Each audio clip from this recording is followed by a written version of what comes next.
Hi, I'm Morgan. Hey guys, I'm David. So David, I have a question.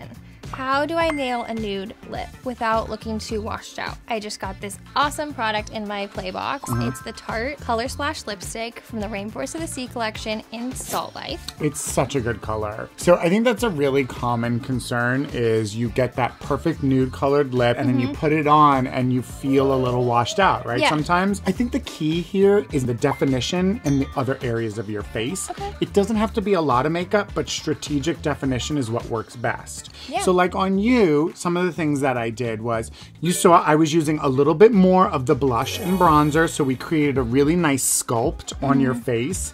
And that really brings a little bit of more color back to the face, a little bit more warmth back to the face. Okay. But you can also go right to your eyes, a little sweep of eyeliner, a little extra coats of mascara maybe even. I think your eyes are a really easy way to balance off the lips. But I have one extra tip for you. Let's hear it. Now, this is not about what to wear. It's not going to change the look. Okay. But it is going to make your nude lip last all day. So what we're going to do for this tip is to use a little bit of a setting powder, right? So I'm going to take a soft, fluffy brush. That's really for eyeshadows, actually.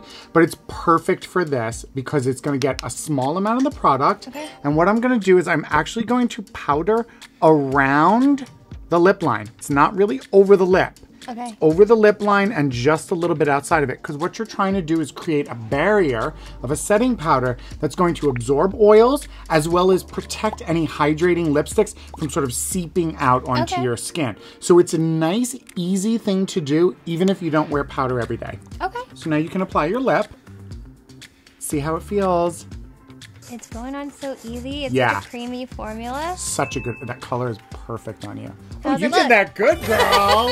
You got skill without a mirror, girl. Thanks. Well, thank you for all your tips today. I learned so much how to create a look with my nude lip and how to make it last all night. Yay! So hopefully this video was helpful for you guys as well. And now you can wear your nude lips with confidence and longevity. And until next time, guys, we'll see you soon. Take care. Bye.